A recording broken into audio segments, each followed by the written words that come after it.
Está no ar o Semear MS, dedicado ao universo do campo. No programa de hoje, você confere.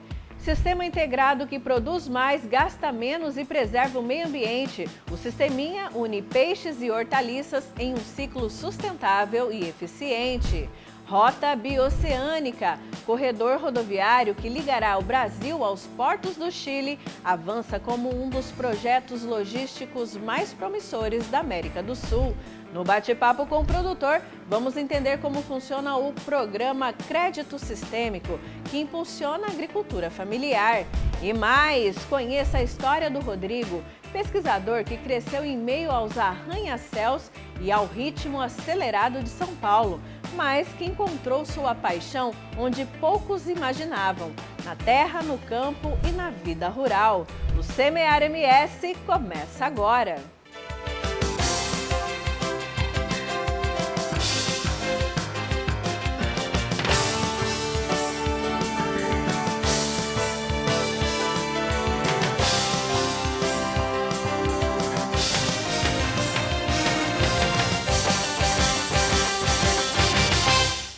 Modelo que une produção sustentável, alimentos nutritivos e aprendizado na prática. O Sisteminha combina a criação de peixes com o cultivo de hortaliças em um ciclo integrado. As folhagens chamam a atenção pelo verde intenso. É a horta da FAIND, Faculdade Intercultural Indígena na UFGD, Universidade Federal da Grande Dourados, onde foi implantada uma URT, Unidade de Referência Tecnológica, o Sisteminha. Hoje a gente tem aqui cerca de 30 variedades de plantas sendo cultivadas, né? E a gente vai alternando. Já é o segundo ciclo de produção da horta. Então, no primeiro ciclo, produzimos cheiro verde, cebolinha, coentro, salsa e também produzimos alface, 3 variedades de alface, roxa, verde, crespa e folha lisa. Fizemos a colheita e agora iniciamos um novo plantio com repolho, com brócolis, rabanete, beterraba e mantemos também o alface, porque nós percebemos que tiveram uma boa aceitação entre a comunidade indígena Guarani e Kaiowá, a qual nós fizemos a doação dessa primeira colheita. O Sisteminha foi incluído como ferramenta pedagógica nas aulas de Educação Ambiental, Agroecologia e Sustentabilidade. A URT funciona como um laboratório vivo, unindo produção sustentável e interação com a comunidade. Aqui na FAIND, o Sisteminha, além de servir como um laboratório vivo para a realização de aulas e práticas agroecológicas e também de educação ambiental, a gente visa desenvolver o Sisteminha para uma melhor aceitação entre a comunidade Guarani e Kaiowá.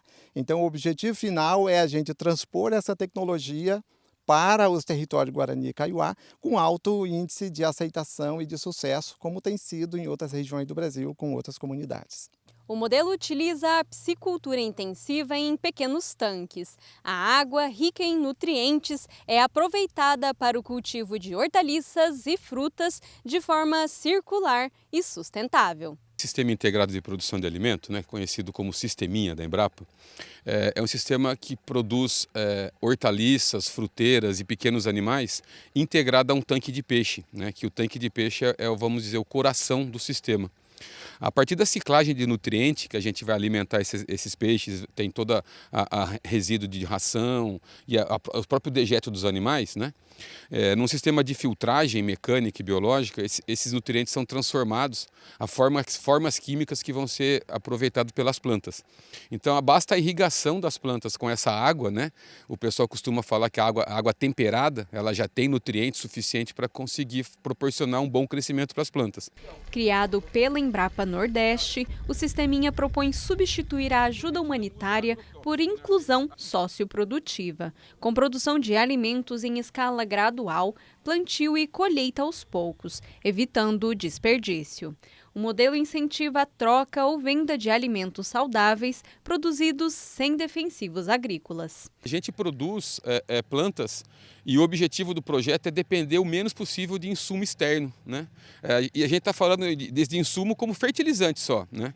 E só de produzir as plantas a partir de fertilizante orgânico, a partir de dejeto orgânico, a densidade nutricional desse couve, por exemplo, que a gente está vendo aqui, já é melhor do que aquela produzida em outro sistema mais convencional a partir de fertilizante solúvel, né? E eu acho que o mais importante é a gente não usar defensivos agrícolas, né? Porque alguns defensivos agrícolas têm uma capacidade tóxica muito grande e isso a pessoa consumindo aquilo, mesmo depois de um período você espera um período para poder consumir, mas mesmo assim ainda vai ter resíduo. Então a gente consegue reduzir a quase zero a dependência de insumo externo, né? E sem uso de agrotóxico. E chegou aquela hora de ficar por dentro dos principais eventos do agro no Brasil. Pegue papel e caneta e anote tudo que rola na nossa agenda rural.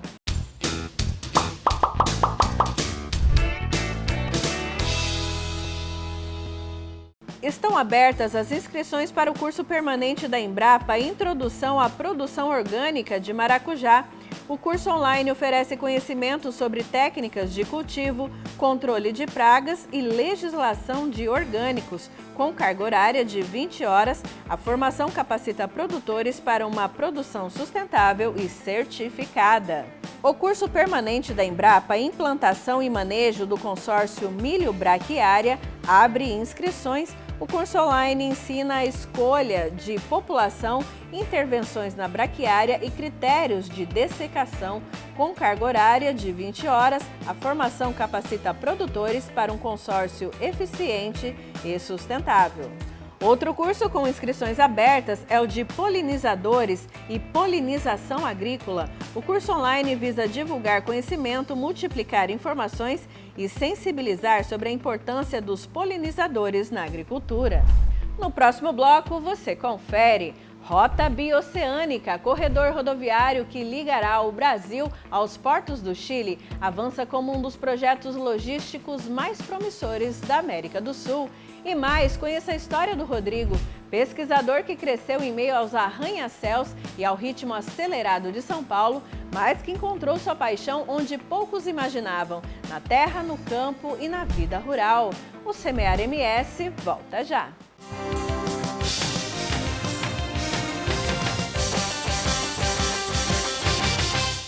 Há 38 anos, sendo parceira do produtor rural e ajudando a fortalecer o agronegócio. Com a Progeporã, você conta com tecnologia, inovação e uma equipe altamente capacitada para melhor lhe atender e ajudar você, produtor rural, a ter melhores resultados.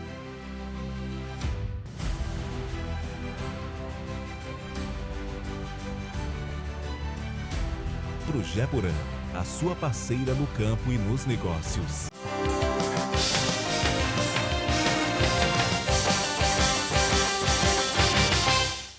A gente continua acompanhando as obras de construção da Rota Bioceânica. O novo corredor logístico promete impulsionar o comércio sul-americano. E Mato Grosso do Sul vive um momento econômico positivo, impulsionado pela atração de grandes investimentos. A Rota Bioceânica, corredor rodoviário que ligará o Brasil aos portos do Chile, avança como um dos projetos logísticos mais promissores da América do Sul. A iniciativa encurta distâncias e reduz custos para exportações e importações, favorecendo setores estratégicos como o agronegócio, a mineração e a indústria. O trajeto parte do Mato Grosso do Sul, atravessa o Paraguai e a Argentina e chega ao Chile, nos portos de Antofagasta, Iquique e Arica, conectando o Oceano Atlântico ao Pacífico. O ministro da carreira diplomática do Ministério das Relações Exteriores, João Carlos Parkson, destaca os impactos para a economia de Mato Grosso do Sul. Não só o setor produtivo será impactado, mas a própria população. Em termos de a internacionalização, a multiculturalização, né? O ambiente se tornará mais internacional, o que vai obrigar o cidadão sul-mato-grossense em geral a se familiarizar com outras culturas, a buscar falar espanhol, a ter contatos mais frequentes com estrangeiros, né? Isso vai impactar em termos de necessidade de você aumentar a capacidade hoteleira, a necessidade de você ter mais restaurantes, de você ter restaurantes com cardápios bilíngues, né? A necessidade de você ter serviço de tradução, né? Você vai ter que ter despachantes para exportação, você vai ter que ter empresas de seguro que vão se instalar, ou seja, o impacto é muito profundo. Com investimentos em infraestrutura, incluindo a pavimentação de trechos e a construção da ponte sobre o rio Paraguai em Porto Murtinho, o projeto avança para garantir maior eficiência logística, além da redução de custos operacionais para empresas exportadoras. A rota deve atrair investimentos e também estimular o desenvolvimento regional nos 4 países envolvidos. O setor do agronegócio, que exporta grandes volumes de soja, milho e carne para o mercado asiático, será um dos principais beneficiados. Além disso, a rota facilitará a importação de produtos manufaturados, máquinas e insumos industriais, tornando o comércio mais ágil e dinâmico. A partir do momento que você abre uma nova fronteira, desencadeiam-se aí uma série de movimentos, né, em rede que vão se espraiando e vocês estão na boca, como se diz, do corredor rodoviário bioceânico. Então, vocês se tornarão, por exemplo, distribuidores regionais de mercadoria, coisas que vocês não são, né? Além de serem produtores, vocês serão também operadores comerciais, vocês serão exportadores e importadores. Isso é uma grande mudança para a empresa, né? Abre-se também, obviamente, um leque de oportunidades importantes para as pequenas e médias empresas, não só para as grandes. Governos e empresários acompanham de perto os avanços do projeto, que deve se tornar um divisor de águas para o comércio sul-mato-grossense. A expectativa é que a rota reduza o tempo de transporte para a Ásia em até 14 dias, tornando-se uma alternativa mais competitiva para o comércio brasileiro, levando em consideração a posição do governo dos Estados Unidos sobre o Canal do Panamá. Vemos, só para exemplificar e que as pessoas entendam o que eu estou dizendo, o anúncio abrupto do governo norte-americano de que agora passariam a controlar o Canal do Panamá, né? Bom, isso são mudanças que nós temos que levar em conta, estão ocorrendo, é uma realidade, quem lê o noticiário sabe o que eu estou dizendo, mas isso impacta Mato Grosso do Sul, impacta o Brasil, nós somos usuários do Canal do Panamá, né? Não usar o Canal do Panamá, o encarecimento do Canal do Panamá, impacta diretamente o produtor nacional. Então, o governo brasileiro, o governo federal, está preocupado com isso e vê nos corredores uma solução que é geopolítica mais amistosa, mais, digamos, segura, né, em termos de acessar o mercado asiático. Em Dourados, o presidente da Agência de Desenvolvimento Celeiro MS destacou as novas oportunidades que surgirão com o corredor logístico. A rodovia BR-267, que é uma parte fundamental da rota bioceânica em Mato Grosso do Sul, conecta Maracaju à BR-163, atravessando cidades essenciais para a produção, que impulsiona a economia do estado e impactará economicamente o município de Dourados. Existem relações comerciais já sendo firmadas com o escritório de Tarapacá, que está instalado lá em Campo Grande, já estão viabilizando negócios. E para a nossa região, com certeza, também haverá impactos, porque o corredor bioceânico, ele não é só uma rota, ele é um corredor, né? Os municípios eles também vão ser afetados da nossa região, porque a BR-267, que é um dos traçados da rota, ela passa nos municípios de Maracaju e Rio Brilhante. E em Rio Brilhante, inclusive, ela encontra com a BR-163. Né, sendo um dos principais entroncamentos da rota, e inclusive próximo a Dourados também. Então, por toda essa proximidade, nós acreditamos que a nossa região vai ser muito impactada também pela rota bioceânica. Uma porque o traçado fica um pouquinho mais curto para os caminhões que vêm da região do oeste de São Paulo ou até mesmo do norte do Paraná, para poder acessar então Porto Murtinho e a posterior então Paraguai, e automaticamente também a atração de negócios da área de logística, né? Então, a nossa região ela está bastante propícia a poder receber investimentos nesse sentido. Sair da cidade grande para viver no campo não estava nos planos de um paulistano que cresceu longe da roça. Mas a paixão pela terra falou mais alto e mudou completamente o rumo da vida dele.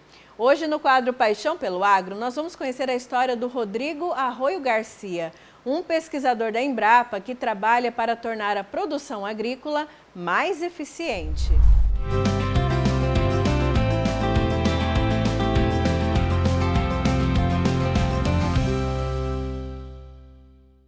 Em meio aos arranha-céus e ao ritmo acelerado de São Paulo, Rodrigo Arroio Garcia encontrou sua paixão onde poucos imaginavam: na terra, no campo e na vida rural.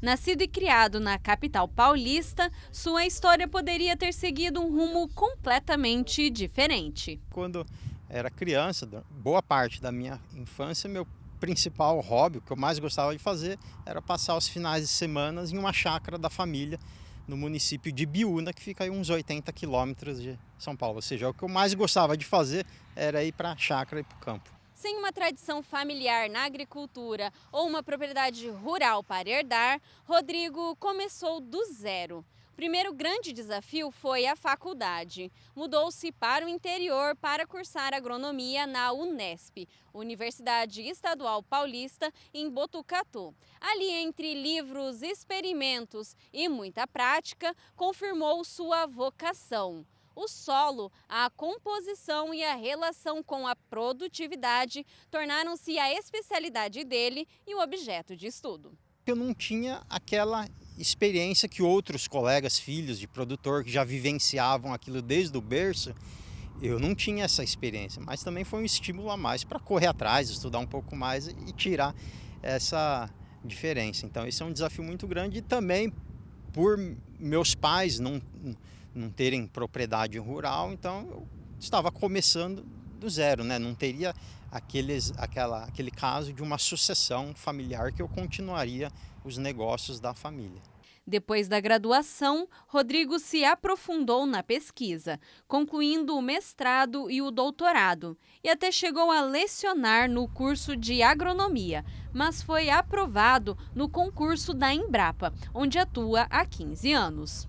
Hoje, seus estudos são voltados aos sistemas de produção agrícola. Ele compartilha algumas de suas pesquisas. No caso do antecipasto, né, que é o cultivo do capim em consórcio com a soja, então é um dos exemplos, né, de tecnologias geradas pela Embrapa. Outra que eu gostaria de destacar também é o consórcio de braquiária com crotalária, ou seja, a gente consegue produzir palha para o sistema plantio direto com qualidade e quantidade. A gente tem o potencial de melhorar a qualidade do solo com essa tecnologia, possibilidade de alimentação animal, de pastejo, com um material de teores de proteínas mais elevados. Então também é um exemplo de uma tecnologia. Mas os desafios dos produtores rurais vão além do solo. Temperaturas elevadas, veranicos e geadas impactam as lavouras e exigem novas tecnologias. Já existe aquele ditado, né, aquela frase que é muito conhecida, que a agricultura é uma fábrica em céu aberto, só que a dificuldade está cada vez maior, está se intensificando. Então a pesquisa ela precisa gerar conhecimento, tecnologias, informações que traga mais segurança, né, estabilidade para o produtor num cenário como esse. Para quem pensa em seguir o mesmo caminho, ele destaca que a agronomia vai além do trabalho no campo. É um setor em expansão, cada vez mais tecnológico. Normalmente se amarra muito o curso de agronomia com esse trabalho mecânico aqui no campo, com a botina na terra. É claro que isso é muito importante, sempre foi e vai continuar sendo importante, mas a agronomia vai muito além disso. É só a gente olhar as tecnologias de hoje em dia, como imagens por satélite, telemetria, drones, inteligência artificial, essas baita máquinas modernas, isso aí está extremamente alinhado com a agronomia. Então é um curso extremamente eclético e hoje isso está acontecendo muito, uma transversalidade de diversas áreas do conhecimento. Hoje ele olha para trás e reconhece a evolução, mas sabe que o caminho ainda é longo. Ainda tem muita água para passar por debaixo da ponte, mas a minha realização até o momento com o agro, né, foi bastante positiva. Foi uma decisão bastante feliz em seguir nessa trajetória, já que a satisfação em trabalhar num ambiente dinâmico, importante como esse, né, que é o agro, que o Brasil tem esse status bastante positivo em ser um baita produtor mundial, então a satisfação ela é grande, mas também a responsabilidade anda junto, né? No próximo bloco tem bate-papo com o produtor. Nós vamos entender como funciona o programa Crédito Sistêmico, que impulsiona a agricultura familiar. Fique com a gente, o Semear MS volta já.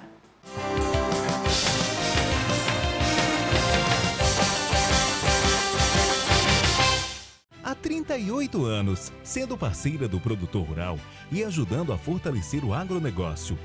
Com a Progeporã, você conta com tecnologia, inovação e uma equipe altamente capacitada para melhor lhe atender e ajudar você, produtor rural, a ter melhores resultados.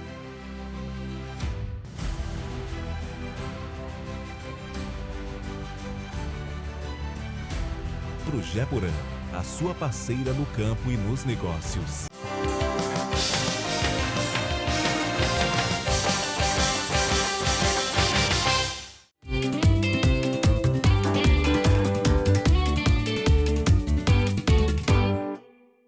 Olá, começa agora o bate-papo com o produtor e o tema de hoje é como o crédito sistêmico ajuda o pequeno produtor rural.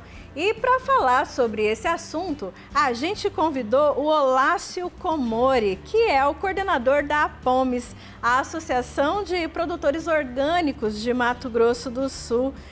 Olácio, o que é o projeto, né? Esse projeto Crédito Sistêmico. Muito bom dia. Bom dia. Obrigado pela oportunidade aí. Então, primeiramente é dizer que o crédito em si é uma ferramenta muito importante para o desenvolvimento, né? Qualquer atividade, se for apoiada assim de forma estratégica, o crédito dá um avanço muito grande. E o crédito no Brasil ele foi pensado, acho que de diversas formas, e às vezes o sistema financeiro não consegue diferenciar entre uma propriedade de um pequeno produtor que vive lá, né, que é o mais comum dentro da nossa associação, vive um dia a dia, uma diversidade muito grande dentro da sua propriedade, de um grande produtor, às vezes, que planta uma monocultura, tem foco numa cultura só. Então a vida desses dois é totalmente diferente e é importante que o sistema financeiro consiga enxergar o que é trabalhar e sobreviver de uma cadeia produtiva mais estruturada e o que é trabalhar e tentar estruturar uma propriedade que tem uma diversidade, tem uma série de componentes que faz, né, o dia a dia desse agricultor. Aí, no caso, esse olhar sistêmico, então, seria o olhar específico, né, de cada situação, cada propriedade, né, o que realmente ela precisa, seria isso? Sim. O nome crédito sistêmico, ele foi colocado porque é um crédito que tenta enxergar não uma cadeia produtiva específica, mas o conjunto de atividades que o pequeno produtor faz na propriedade, tentando identificar onde é que pequenos investimentos ou custeio com o crédito faz uma grande diferença para aquela família. Então, o crédito sistêmico tem que ter esse olhar sistêmico mesmo. E quem que pode participar, né? Qual é as características do produtor rural que pode aderir a esse sistema? Pela característica, né, desse olhar sistêmico, os produtores que trabalham com a produção orgânica, agroecológica, aqueles que conseguem associar, né, as atividades, fazer uma integração entre atividades, são os mais propensos a poder ser os beneficiários desse crédito. Porque ele não é um crédito para uma cadeia produtiva, mas para um conjunto. E esse conjunto, o olhar de quem trabalha com a agroecologia tenta enxergar esse conjunto. Por exemplo, um produtor que tem horta, faz criação de pequenos animais, a esposa tem uma atividade de leiteria, né? Tira um pouquinho de leite, tem um grande pomar aí também que produz frutas durante uma época do ano e tem um pedacinho de lavoura também, planta mandioca. Como é que a gente vai enxergar? Um pequeno investimento ali na horta, a gente acabou investindo, ajudando o produtor a consolidar um sistema de irrigação mais completo para diminuir o trabalho, né, da irrigação de manhã. a gente proporcionou com que ele adquirisse um tratorito, que é um microtrator para ajudar no preparo dos canteiros, reformar um galinheiro, olha aí. Olha aí. Como o crédito não pode ajudar, porque ele tem uma criação bastante expressiva de galinhas, vende ovo, vende frango. E tudo isso com a sobra da horta, né? A horta proporciona algum resíduo que ajuda a tratar das galinhas. O esterco das galinhas, por sua vez, também retorna para a horta para ajudar na adubação. E a decisão também de, nesse mesmo crédito, colocar a aquisição de uma matriz leiteira foi porque a gente percebeu que a propriedade tinha um potencial para aumentar um pouquinho mais o rebanho, né? Porque estava sobrando comida, a silagem tinha em quantidade que era possível ter mais uma matriz. E a partir do momento que a família adquiriu uma matriz de melhor qualidade, maior aptidão leiteira, quase que dobrou a quantidade do leite produzido por essa propriedade, né? Então o crédito teve essa seguinte visão, né? Diminuir o desperdício da propriedade, né? Fazer com que as atividades se integrassem melhor, diminuir a penosidade do trabalho do agricultor, né? Porque investindo num microtrator agora ele não tem um trabalho mais penoso, e essa questão do acesso ao crédito sempre foi um desafio. A partir do momento que a gente conseguiu fazer uma aproximação com uma fundação que nem é do Brasil, né? Ligada a um banco lá da Holanda, a Fundação Rabobank, e a especialidade deles é crédito. E essa fundação acreditou numa proposta da gente conseguir fazer chegar esse crédito de forma diferenciada lá para os nossos associados e acabou aplicando uma quantidade de recursos numa experiência, num projeto piloto, né? A gente já vai para o 4º ano dessa experiência, né?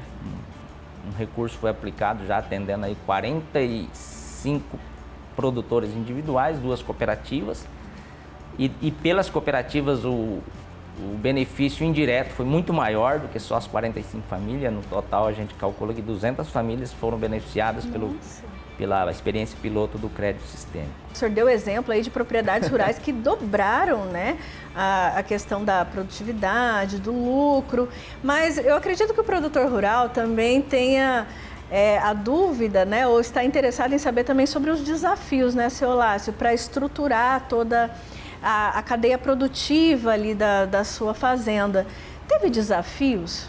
O grande desafio é esse olhar sistêmico, tá? Eu acredito que o projeto precisa ter uma assistência técnica, um acompanhamento de técnicos que tenham uma visão interdisciplinar, assim, porque não dá para enxergar uma propriedade só pelo aspecto técnico agronômico, mas tem que enxergar como é que a família vive naquela propriedade, qual a interação que ela construiu, por que a criação de pequenos animais é importante, né? Então, assim, é esse conjunto que precisa ser compreendido. Esses são um dos pontos, né? Não tem muitos profissionais com essa visão interdisciplinar, que é estimulada muito no movimento agroecológico, na produção orgânica, fala muito disso, né? Esse é o desafio. Mas também um dos grandes desafios é fazer o sistema financeiro entender que isso é importante para o pequeno. E, de repente, até implantar no Brasil o que já se faz em outros países, como a Holanda, né? O senhor falou agora da fundação, né, Rabobank, né, que ajuda, né, que está apoiando esse projeto. E por que não no Brasil, né? Porque não tem ainda esse olhar, né, que o senhor falou. E as expectativas para o futuro, né? O que o senhor enxerga desse projeto aí para os próximos meses, os próximos anos? O senhor me falou também que esse projeto está acontecendo aqui em Mato Grosso do Sul, mas que o senhor também tem levado ele para outros estados, não é mesmo? Então, depois do estudo, né, que resultou nesse relatório, né, que foi lançado recentemente, a Fundação Rabobank ela decidiu ampliar a experiência. Então ela ampliou a quantidade de recursos investidos ali para atingir uma quantidade maior de famílias.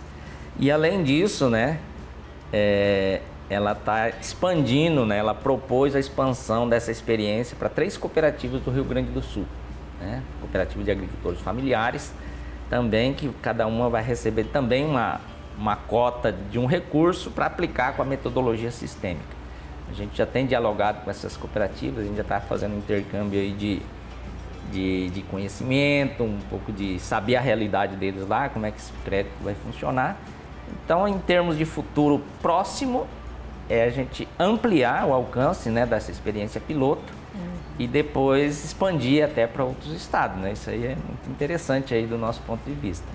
Agora, em termos assim de médio prazo, longo prazo, essa experiência também já foi estudada pelo movimento agroecológico.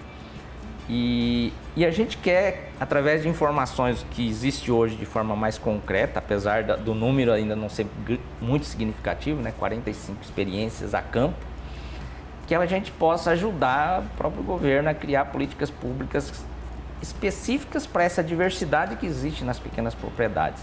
Quem sabe aperfeiçoar as linhas de crédito para esse público, né? A Fundação Rabobank, quando ela apoia uma proposta de crédito, ela leva o crédito e uma parcela do recurso é para dar suporte ao crédito.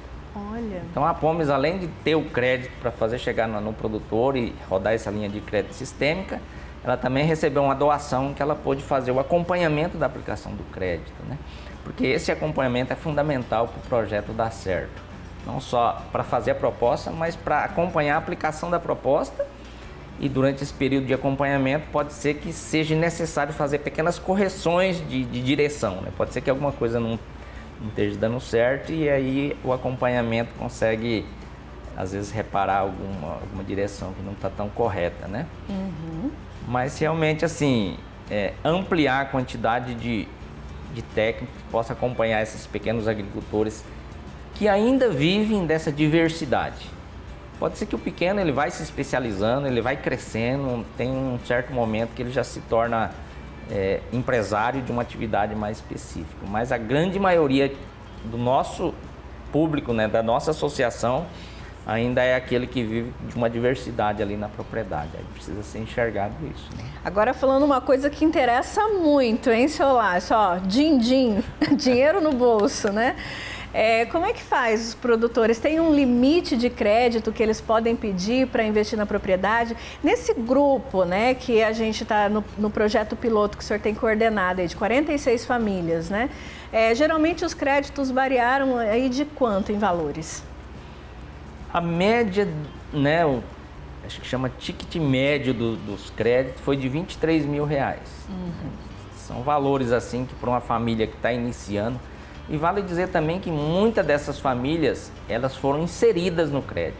Elas nunca tinham tido a oportunidade de acessar crédito, por falta de documentação, muitas coisas que o sistema exige, né? Mas chegou projetos de até 45 mil, 50 mil reais, que foram recursos para que a gente pudesse dar às vezes até uma cara nova, não para deixar bonito, mas para deixar a propriedade mais funcional, né? Mais funcional, pensando aí sempre com esse aspecto aí de integração das atividades, de diminuir a penosidade do trabalho e de que os pequenos investimentos possam trazer retorno mais rápido, que a partir de uma melhoria de renda, o produtor também começa a investir na propriedade, né?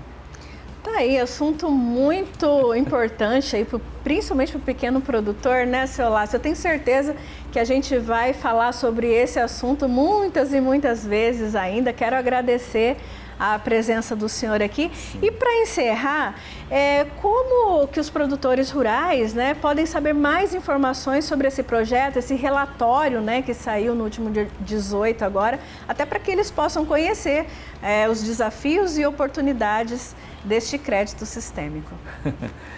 Então, a gente que vivenciou a experiência, né, o nosso dia a dia, a gente nem sabe o tamanho, às vezes, da importância das nossas... dessa ação aí, né, do projeto piloto. Mas quando vieram fazer aí o relatório, o acompanhamento técnico e produziram um relatório muito completo, né, sobre tanto a abordagem, os conceitos, a metodologia utilizada, ficou um material muito jóia. Esse material está disponível para os interessados, né, que queiram conhecer melhor a experiência piloto. E aí, assim, ele está na sede da associação, da associação da Apomes, da Cooperapomes. A gente mantém esses materiais disponíveis aí para o público. Lembrando que a Cooperapomes é aqui em Dourados, né, seu Lácio? Está bem acessível aí para os produtores locais, né? Sim, a gente tem, né, a gente chama de rede, né, uma rede de produtores espalhados pelo estado. A gente estruturou uma base aqui em Dourados para possibilitar a comercialização dos nossos produtos e criamos uma cooperativa que dá esse suporte. Tá aí, muito obrigada, seu Lácio. Produtor rural que queira saber mais, né, sobre o crédito sistêmico, pode procurar então a Apomes ou a Cooperapomes. Lembrando que a Cooperapomes fica aqui em Dourados. E tá aí, esse foi o bate-papo com o produtor dessa semana. A gente fica por aqui, mas a gente se vê no próximo programa. Até lá!